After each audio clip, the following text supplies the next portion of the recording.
Bismillahirrahmanirrahim. Assalamualaikum warahmatullahi wabarakatuh.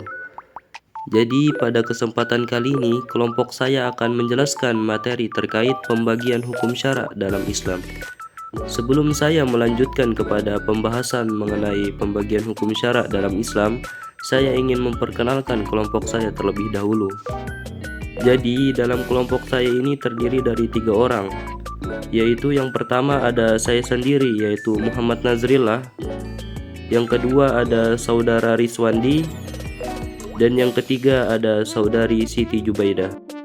Baik, jadi itu dia perkenalan dari kelompok saya yang berjumlah 3 orang. Selanjutnya saya akan menuju ke pembahasan. Jadi pembahasan kita pada kali ini akan membahas terkait 3 poin, yaitu yang pertama mengenai pengertian hukum syara, yang kedua ada pembagian hukum syara, dan yang ketiga yaitu perbedaan hukum taklifi dan hukum wad'i. Jadi selanjutnya pembahasan akan saya beri alih kepada presentator. Waktu dan tempat dipersilahkan. Bismillah, Assalamualaikum warahmatullahi wabarakatuh. Oke, saya akan menjelaskan pengertian hukum dan syara. Dan pertama kita membahas tentang hukum dulu. Soalnya kan ada 2, hukum dan syara. Jadi apa itu hukum? Hukum adalah sekumpulan aturan norma yang dibuat oleh manusia yang ditegakkan oleh peraturan-peraturan tertentu untuk masyarakat. Biar apa? Biar untuk hidup sesama dalam berkeadilan sosial dan kehidupan bersama. Biar adil, untuk itu namanya hukum, itu adalah peraturan. Oke. Dan syara, apa itu syara? Ini harus lebih jelas apa itu syara. Syara adalah aturan dan hukum yang ditetapkan oleh Allah Subhanahu wa taala yang disampaikan melalui wahyu kepada Nabi kita Nabi Muhammad sallallahu alaihi wasallam untuk mengatur hubungan manusia dengan Allah dan sesama manusia sama alam. Dapat disimpulkan apa itu pengertian hukum syara. Hukum syara dapat disimpulkan bahwa hukum syara adalah ketentuan Allah Subhanahu wa taala untuk mengatur amal perbuatan orang mukallaf, baik berupa istiqodo, perintah, larangan, anjuran untuk melakukan atau anjuran untuk meninggalkan. Oke, takhir itu kebolehan bagi orang mukallaf untuk memilih antara melakukan atau tidak melakukan, atau mau dibilang juga wadi ketentuan yang menetapkan sesuatu sebagai sebab, syarat, dan mani atau penghalang. Oke, sekian, terima kasih. Baik, setelah kita semua mengetahui pengertian dari hukum syara itu sendiri, selanjutnya saya akan menjelaskan materi terkait pembagian hukum syara. Jadi ada berapa sih pembagian hukum syara itu? Nah, jadi hukum syara itu terbagi menjadi 2, yaitu hukum taklifi dan hukum wad'i. Yang pertama yaitu hukum taklifi. Jadi hukum taklifi itu merupakan tuntutan berupa ketentuan untuk dikerjakan atau ditinggalkan, atau bisa juga berupa pilihan untuk dikerjakan atau ditinggalkan para mukallaf atau orang yang berhak mendapatkan beban hukum. Nah, jadi itu dia sedikit penjelasan mengenai definisi hukum taklifi. Selanjutnya, hukum taklifi juga terbagi menjadi 5 kategori, yaitu yang pertama ada wajib atau fardu, yang kedua ada sunnah atau mandub, yang ketiga ada mubah atau ibahah, yang keempat ada makruh atau karohah, dan yang terakhir yang kelima yaitu haram atau tahrim. Baik, yang pertama yaitu wajib. Jadi wajib ini merupakan perbuatan yang dituntut oleh syara untuk dilakukan dengan tuntutan yang tegas. Jadi konsekuensinya bila kita melaksanakannya akan mendapatkan pahala, dan jika kita meninggalkannya akan mendapatkan dosa. Jadi contoh dari wajib ini tersendiri yaitu sholat 5 waktu, puasa Ramadan, zakat, dan haji bagi yang mampu. Selanjutnya yaitu sunnah atau mandub. Jadi sunnah ini merupakan perbuatan yang dianjurkan oleh syara, namun tidak diwajibkan. Konsekuensinya bila dilaksanakan akan mendapatkan pahala, dan jika ditinggalkan tidak akan mendapatkan dosa. Jadi contohnya itu seperti sholat sunnah rawatib, sedekah, dan membaca Al-Quran. Selanjutnya yaitu mubah atau ibahah. Jadi mubah ini merupakan perbuatan yang diberikan kebebasan oleh syara untuk memilih antara melakukannya atau meninggalkannya. Jadi konsekuensinya yaitu tidak ada pahala atau dosa baik yang melakukan atau meninggalkannya. Jadi contohnya itu seperti kegiatan kita sehari-hari seperti makan, minum, tidur, bercanda, dan lain-lain. Selanjutnya yaitu ada makruh atau karohah. Jadi makruh di sini merupakan perbuatan yang tidak disukai oleh syara, namun larangannya tidak begitu tegas. Konsekuensinya, bila kita meninggalkannya akan mendapatkan pahala, dan jika kita melakukannya tidak akan mendapat dosa. Contohnya seperti merokok, makan atau minum sambil berdiri, dan lain-lain. Selanjutnya yaitu yang terakhir, haram atau tahrim. Jadi haram ini merupakan larangan tegas oleh syara untuk tidak melakukan suatu perbuatan. Konsekuensinya bila kita melanggar akan mendapatkan dosa, dan jika kita meninggalkannya akan mendapatkan pahala.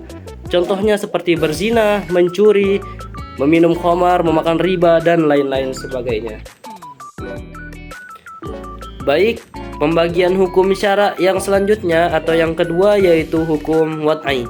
Jadi, hukum wad'i adalah hukum yang ditetapkan oleh syariat sebagai sebab, syarat, atau penghalang, atau biasa disebut dengan mani' untuk ada atau tidak adanya suatu perbuatan hukum. Jadi, hukum wad'i ini tidak langsung membebankan kewajiban atau larangan kepada para mukallaf, melainkan mengatur keberlakuan hukum taklifi. Selanjutnya, hukum wad'i juga terbagi menjadi beberapa kategori. Jadi, pada umumnya hukum wad'i itu terbagi menjadi 3 kategori. Namun, ada beberapa juga yang berpendapat terdapat 5 kategori dalam hukum wad'i. Jadi, pada kali ini saya akan menjelaskan kelima kategori tersebut. Yaitu yang pertama ada sebab, yang kedua ada syarat, yang ketiga ada penghalang atau mani', yang keempat ada akibat sah atau batalnya suatu perbuatan, dan yang kelima ada azimah dan rukhsah. Jadi yang pertama yaitu sebab. Jadi sebab di sini merupakan suatu hal yang menjadi alasan atau penentu berlakunya hukum syara. Contohnya seperti kepemilikan harta mencapai nisab menjadi sebab wajibnya seseorang mengeluarkan zakat. Selanjutnya yang kedua yaitu syarat. Jadi syarat di sini merupakan sesuatu yang harus ada atau dipenuhi agar hukum tersebut dapat berlaku atau sah. Contohnya seperti wudu menjadi syarat sahnya sholat. Selanjutnya yang ketiga yaitu penghalang atau mani'. Jadi penghalang ini merupakan sesuatu yang mencegah berlakunya suatu hukum meskipun sebab dan syaratnya sudah terpenuhi. Contohnya seperti haid menjadi penghalang seseorang melaksanakan kewajiban sholat dan puasa. Selanjutnya yang keempat yaitu akibat sah dan batal. Jadi di sini merupakan status hukum dari suatu perbuatan yang dilakukan. Apakah sesuai dan syarat dan rukun sehingga dihukumi sebagai sah, dan ataukah sebaliknya sehingga dihukumi batal. Contohnya seperti sholat dianggap sah jika seseorang melakukannya dengan memenuhi syarat dan rukun seperti berwudu, menghadap kiblat, dan lain-lain. Dan sholat juga bisa menjadi batal jika seseorang berbicara saat sholat atau tidak berwudu terlebih dahulu. Selanjutnya yaitu azimah dan rukhsah. Jadi azimah di sini merupakan hukum asal yang bersifat umum dan tidak ada keringanan. Contohnya seperti wajib melaksanakan puasa Ramadan tanpa alasan yang dibenarkan oleh syara. Selanjutnya rukhsah. Jadi rukhsah di sini merupakan keringanan yang diberikan oleh syara dalam kondisi tertentu. Contohnya seperti diperbolehkan berbuka puasa bagi orang yang sakit atau dalam keadaan musafir. Jadi itu dia sedikit penjelasan dari saya mengenai pembagian hukum syara. Selanjutnya akan dilanjutkan oleh saudari Siti Jubaidah. Jadi di sini saya akan menjelaskan perbedaan hukum taklifi dan hukum wad'i. Nah, di sini tuh ada 2 poin. Yang poin pertama itu dari segi tuntutan, yang dimana hukum taklifi ini bertuntutan langsung kepada mukallaf untuk melakukan, meninggalkan, atau memilih suatu perbuatan. Sedangkan hukum wad'i hanya mengatur sebab, syarat, atau penghalang hukum tanpa tuntutan langsung. Terus yang poin kedua itu dari segi pelaksanaan, yaitu hukum taklifi ini berlaku jika mukallaf mampu melaksanakannya, misalnya wajibnya zakat. Nah, sedangkan hukum wad'i ini menentukan kondisi yang dimana memengaruhi hukum taklifi seperti nisab dan haul sebagai syarat wajib zakat. Sekian dari saya. Wassalamualaikum warahmatullahi wabarakatuh. Jadi dari pemaparan-pemaparan sebelumnya dapat disimpulkan bahwa hukum taklifi dan hukum wad'i itu sama-sama merupakan bagian dari hukum syara yang bertujuan untuk mengatur kehidupan manusia sesuai dengan kehendak Allah Subhanahu wa taala. Keduanya saling melengkapi. Hukum taklifi mengatur kewajiban atau larangan secara langsung, sedangkan hukum wad'i menentukan sebab, syarat, atau penghalang yang mempengaruhi pelaksanaan hukum taklifi. Nah, jadi mungkin sekian presentasi dari kelompok kami. Kurang dan lebihnya mohon dimaafkan. Wassalamualaikum warahmatullahi wabarakatuh.